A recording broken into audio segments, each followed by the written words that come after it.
Hello, as most of you know, I'm Ken Blaha, and I would like to welcome our training staff to this workshop on improving learning with retrieval practice.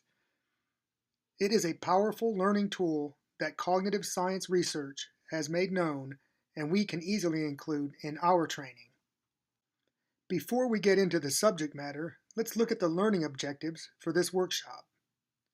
Upon completion of this workshop, the trainers will be able to explain how mass practice leads to poor metacognition, evaluate if teaching strategies focus on getting information in or out of students' minds, reassure students that although retrieval practice is challenging, it will increase learning abilities, implement a variety of strategies that provide frequent retrieval practice, and assess if current retrieval practice activities being used are effective.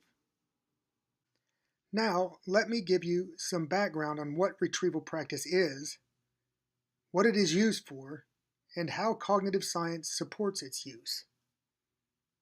Retrieval practice uses testing with corrective feedback as a means to involve all students in learning, not an opportunity to assess individuals. Empirical studies show that it is a powerful learning technique that interrupts forgetting, reconsolidates knowledge in long-term memory, and decreases the illusion of knowing that results from repetitively reviewing study materials. When teachers assign reading or require lecture notes, and their students study by repetitively reviewing the study material, mass practice is being used to get knowledge into the students' heads. To improve learning, the focus must not be on cramming knowledge in, but on retrieving knowledge out. The proof that learning has taken place lies in the ability to retrieve knowledge and properly apply it in the future. A 1978 research study found that massed practice, cramming, leads to higher scores on an immediate test. When tested 2 days later, those who crammed could recall only 50% of the information, while those who practiced retrieval could recall 87%. Those who practiced retrieval twice after the initial test were able to recall as much information as they recalled on the initial test 1 week earlier. Now, let's look at some practical and effective ways to use retrieval practice in and out of the classroom. Quizzing requires recall from memory, which makes it a method of retrieval practice. Clickers are an excellent quizzing technology that provides instant corrective feedback for students and teachers. Quizzing does not require the addition of new technologies. Paper and pencil, flashcards, or web-based quizzes that provide feedback can accomplish the same retrieval practice goals as clickers. Right to Learn is a retrieval practice method producing results for teachers. Students reflect on a recent topic and write about the main ideas, relate them to previous concepts, and generate examples.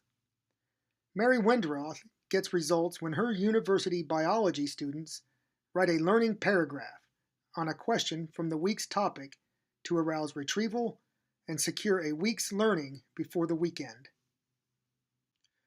Wenderoth noticed when students are in study groups, memorization becomes the emphasis as one ambitious person in the group talks through the text while the others listen.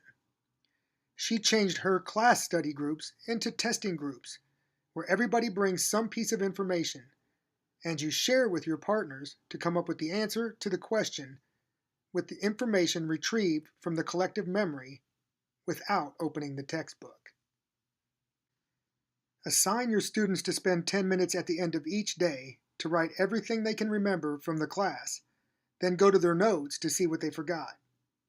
When they focus on the retrieval of the lost information, they will have a better understanding of how the material connects when the class next meets. Wenderoth warns her students that it will be uncomfortable. They will struggle to recall anything after the first 2 minutes, but when they stick it out, the benefits will become apparent. The use of flashcards is a good self-test method that provides instant feedback for learners. Color-coding the flashcards to represent time elapsed since initial exposure to information reminds learners to keep up with both old and new knowledge. This method is especially beneficial for people who must keep up with the frequent updates in their field, yet stay up to date with older versions as well. Now, let's review what we have learned in this short time together. Retrieval practice is an effective method that tests and quickly provides corrective feedback to get knowledge out of the brain and reconsolidate it in long-term memory for improved learning and remembering. The proof of really knowing is the ability to recall and use information in context when it is needed. Empirical studies show retrieval practice is more effective in producing real knowing than the constant review of study materials. There are teacher-directed and student-directed retrieval activities, and they should be used for learning instead of assessment. The references listed above were used in making this video workshop. It is my desire that we start to implement retrieval practice techniques into our training curriculum. The science behind it is solid, and the results others are getting from it are undeniable.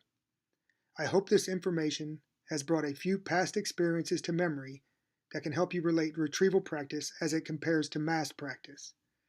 I know it did for me. Take what you have learned today and reflect on what you could do to implement retrieval practice in your lesson plans. Thank you, and goodbye.